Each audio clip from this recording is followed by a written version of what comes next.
Damn it. ఏంటిటా కుండబద్దలు కొడతా అత్త. నమస్కారం, కుండబద్దల ప్రేక్షకులకి స్వాగతం. నేను గౌతమ్ కాటా. ఈ వీడియోలో నేను మీతో చెప్పాలనుకునే అంశం, నేను మళ్ళీ అధికారంలోకి వస్తా, మీ అంతు తేలుస్తా అని జగన్మోహన్ రెడ్డి ఎలా చెప్పగలుగుతున్నాడు? జగన్ మళ్ళీ గెలుస్తాడా?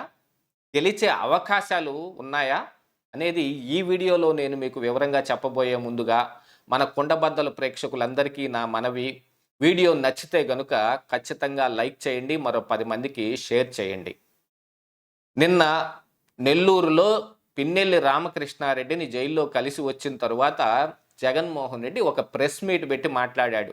అందులో చాలా విషయాలు ప్రస్తావించిన, ఇంతకు ముందే చెప్పింది అయినప్పటికీ గాను నిన్న కూడా మళ్ళీ చెప్పాడు, నేను మళ్ళీ అధికారంలోకి వస్తా, మీ అంతు చూస్తా, మీరు చేసిన పనులు నేను మళ్ళీ చేస్తా అని. జగన్మోహన్ రెడ్డి చేసిన పనులు ఇప్పుడు వీళ్ళు చెయ్యాలా వద్దా అనే మీమాంసలో ఇప్పుడు అధికారంలో ఉన్న వాళ్ళు ఉన్నారు.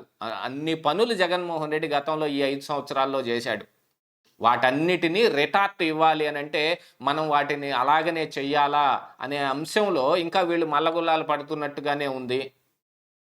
కొంచెం తొందరపడ్డాడేమో కొలుక్పూడి శ్రీనివాసు, అలాంటి పని ఒకటి చేయబడి దాని మీద విమర్శలు ఎదుర్కోవాల్సిన పరిస్థితి వచ్చింది. కానీ జగన్మోహన్ రెడ్డి అయితే అలాంటి విమర్శలు రావు. ఎవరేం చేసినా అందరికీ ఓకే. రోడ్డుకి అడ్డంగా గోడ కట్టేసినా కూడా జగన్మోహన్ రెడ్డి ఏం మాట్లాడ్డో, ఊళ్ళు ఖాళీ చేపించి తెలుగుదేశం కార్యకర్తల మొత్తాన్ని వెళ్ళగొట్టేసినా కూడా జగన్మోహన్ రెడ్డి ఏం బాధపడ్డో, ఎవరిని మందలించడు.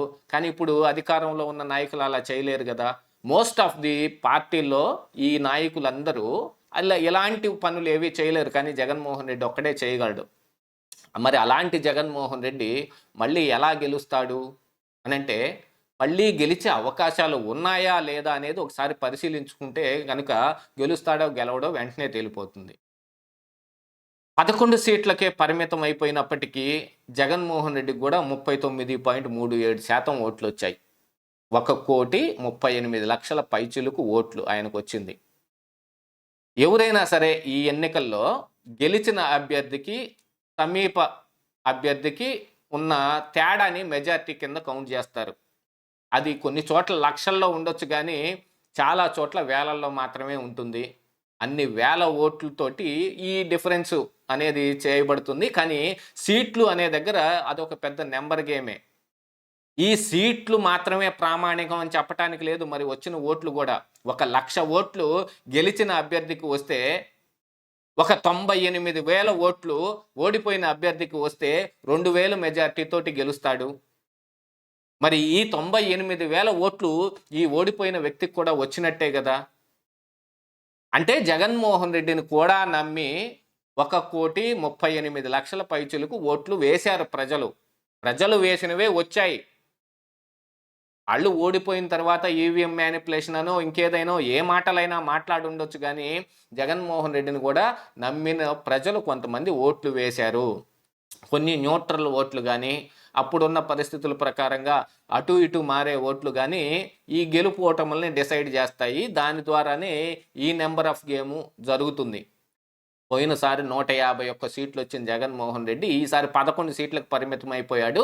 పోయిన ఎన్నికల్లో 23 సీట్లకు మాత్రమే పరిమితం అయిపోయిన తెలుగుదేశం పార్టీ ఈసారి 135 తాను సొంతగా, 164 కూటమితో సాధించింది.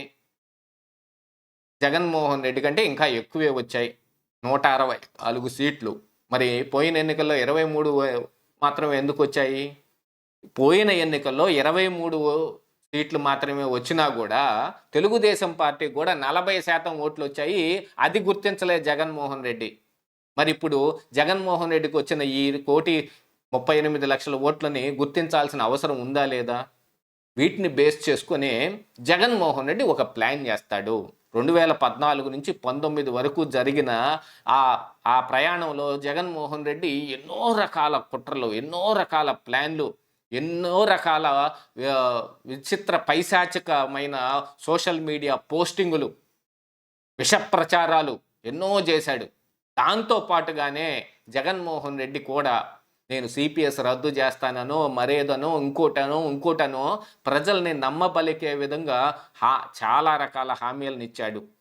ఆ హామీలన్నిటినీ నమ్మి ఇదిగో వైఎస్ రాజశేఖర రెడ్డి కొడుకు కాబట్టి ఆయన చేసినట్టుగానే హామీలన్నీ నెరవేరుస్తాడు అనే ఒక ఉద్దేశం ఆ రోజు ప్రజల్లో ఉండేది. కాకపోతే ఆ ఉద్దేశాన్ని జగన్మోహన్ రెడ్డి ఇప్పుడు సమూలంగా నాశనం చేసేసుకున్నాడు.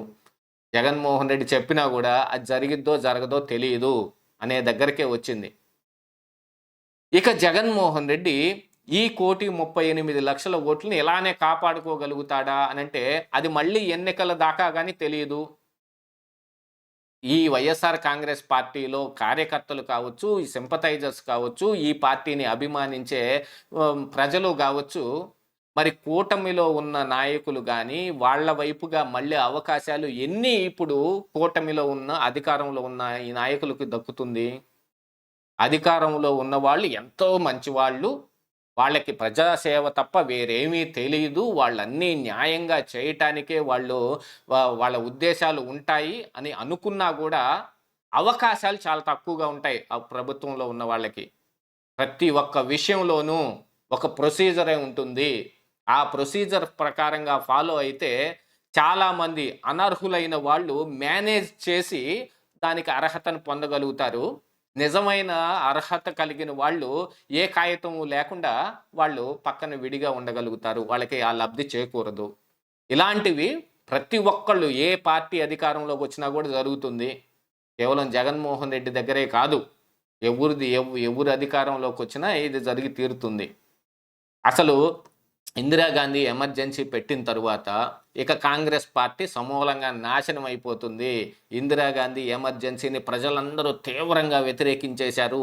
అప్పుడున్న చాలామంది ప్రతిపక్ష నాయకుల్ని కానీ, ఇందిరాగాంధీ విధానాలను వ్యతిరేకించిన వాళ్ళని కానీ జైల్లో పెట్టింది.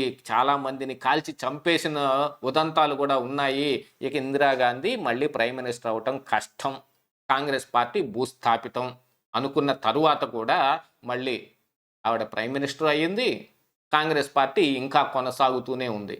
ఈరోజు ఒక బలమైన ప్రతిపక్షంగా పార్లమెంటులో మోడీకే ధీటుగా రాహుల్ గాంధీ మాట్లాడగలుగుతున్నాడు. మరి అది ఎలా సాధ్యమైంది? జగన్మోహన్ రెడ్డి ఇక నుంచి చేయబోయే పనుల మీద అతని గెలుపు ఓటములు ఖచ్చితంగా ఆధారపడి ఉంటాయి. ఈ 11 సీట్లు ఎవరికి పరిమితంగా అంతే ఉండిపోవు. జైల్లో ఉన్న పిన్నెల్లి రామకృష్ణారెడ్డి ఏమో స్వాతంత్ర సమరయోధుడా, ఆయన గెలవటానికి వెళ్తే ఓటు శాతం పెరుగుతుందా అని అనుకోవటానికి వీల్లేదు. జగన్మోహన్ రెడ్డి ఈ 5 సంవత్సరాల్లో ఆయన చేయబోయే పనులు కానీ, ఆయన చేయబోయే ప్రచారం కానీ, కూటమిలో ఉన్న ఈ నాయకులు తీసుకోబోయే విధానాల మీద కానీ, జరిగే పనులు జరిగే అవకాశాలు ఎన్నున్నాయి, వాటిని ఛిద్రం చేయడానికి జగన్మోహన్ రెడ్డి చేసే ప్లాన్లు కానీ వీటన్నిటి మీద ఆధారపడి ఉంటుంది. మళ్ళీ కూటమిలో ఉన్న అధికారంలో ఉన్న ఈ నాయకులు ఏదైనా ఒక చిన్న తప్పు చేసినా అది ప్రజల్లో వాళ్ళ పట్ల వ్యతిరేకతని పెంపొందిస్తుంది. వాళ్ళ పట్ల వ్యతిరేకత వచ్చింది అనంటే జగన్మోహన్ రెడ్డి దాన్ని గ్యారంటీ క్యాష్ చేసుకుంటాడు. లాస్ట్ టైం జరిగింది అదే. ఈ 24 ఎన్నికల్లో ఈ కూటమిలో ఉన్న నాయకుల మీద అభిమానం కంటే కూడా జగన్మోహన్ రెడ్డి మీద ఉన్న వ్యతిరేకత ఎక్కువ బలంగా పనిచేసింది కాబట్టి వీళ్ళకి ఇన్ని సీట్లు వచ్చాయి. ఇది ఒక నెంబర్ గేమ్ మాత్రమే. దీన్ని అందిపుచ్చుకోగలగా అవకాశాలని జగన్మోహన్ రెడ్డి ఖచ్చితంగా వెతుకుతాడు. అలా అందులో సక్సెస్ అయ్యారంటే మళ్ళీ గెలవటం ఖాయం. కానీ గెలుపు కన్ఫామ్ అని ఎవరు చెప్పలేకపోయినా గెలవలేడు అని మాత్రం ఎవరు చెప్పటానికి లేదు. ఇదే ఈరోజు కుండబద్దలు.